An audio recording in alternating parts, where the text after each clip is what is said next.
Double double চাকরি, প্রচুর কর্মসংস্থান হবে এমনই অনেক স্বপ্ন দেখিয়েছিলেন এ রাজ্যের মুখ্যমন্ত্রী মমতা বন্দ্যোপাধ্যায়। কিন্তু যখন দেখলেন তার ভুলটা তিনি বুঝতে পারলেন, মিথ্যা ধরা পড়ছে বুঝতে পারলেন, ঠিক তখনই আবার ভাতার ভাওতা চালু করলেন। মানে সেই বিষয়টি সামনে আনলেন, সেই প্রকল্পের কথা বললেন। মাস গেলে ৫,০০০ টাকা পাবেন পরিযায়ী শ্রমিকরা, এমনই ভিক্ষার ঝুলি নিয়ে সামনে হাজির হলেন। কিন্তু মাননীয়া, সে ৫,০০০ টাকায় কারো সংসার চলে না। আর তার জন্যই তো পরিযায়ী শ্রমিকরা তারা আপনার সেই ভাতা, সেই টোপ আর গিলবেন না। কারণ সেই ঘোষণার পর, অর্থাৎ শ্রমশ্রী প্রকল্পের ঘোষণার পরে একেবারে ১২ থেকে ১৪ ঘন্টার মধ্যে কিন্তু ভিন রাজ্যে পাড়িয়ে দিলেন এ রাজ্যের পরিযায়ী শ্রমিকরা। তারা আর আপনার এই টোপ গিলবেন না। তাহলে কি দেওয়াল লিখন পড়তে পারবেন মাননীয়া? পরিযায়ী শ্রমিকদেরও বলবো, ফিরে আসুন। বাংলায় কাজের অভাব নেই। বাংলায় ৬টা ইকোনমিক করিডোর হচ্ছে, দেউচা পাতমি হচ্ছে, গ্যাস সেলের ফ্যাক্টরি হচ্ছে, ওএনজিসি হচ্ছে, বাংলায় অনেক কিছু হচ্ছে। বাংলায় নাকি ভুরি ভুরি চাকরি, বিপুল কর্মসংস্থান। দেউচা পাচামিতে হাজার হাজার ছেলে মেয়ে চাকরি পাবে। পরিযায়ীদের কথা মাথায় রেখে নাকি শিল্প হাব বানাচ্ছে রাজ্য সরকার। জেলায় জেলায় নাকি মিষ্টি ক্লাস্টার, তাঁত হাব, সোনার ক্লাস্টার হচ্ছে।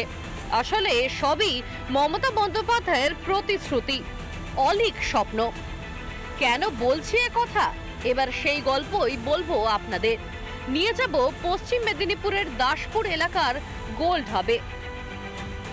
22 এপ্রিল 2025 সালে এই যে ভবন, সেই ভবন উদ্বোধন হয়ে গিয়েছে। কাজ দেওয়ার জন্য কিন্তু এই গোল্ড হাবটা তৈরি হয়েছিল। কি ফাঁকা এখন? ফাঁকা ফাঁকা, একটা বিল্ডিংও কোথাও কিছু কাজ হচ্ছে না।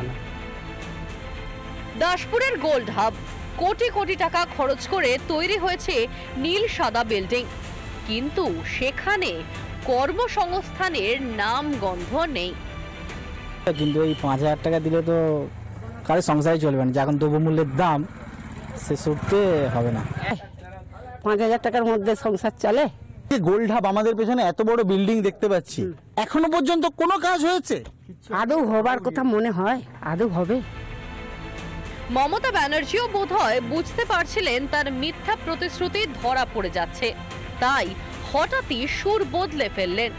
কি বললেন মুখ্যমন্ত্রী আরেকবার মনে করিয়ে দিই আপনাদের।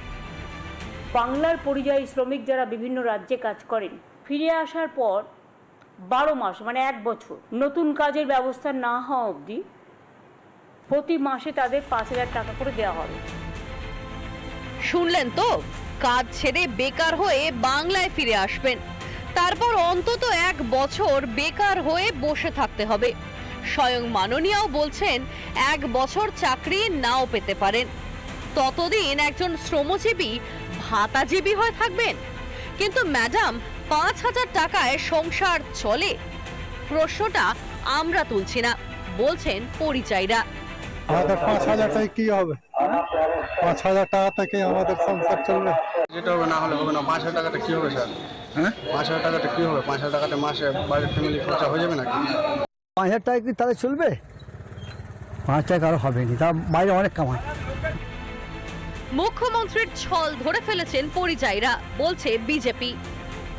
পরিযায়ী শ্রমিক যারা সপ্তাহে ৫,০০০ ১০,০০০ টাকা রোজগার করে, তারা মমতা বন্দ্যোপাধ্যায়ের এই ভাওতার ভাতা নিতে কেউ আসবে না।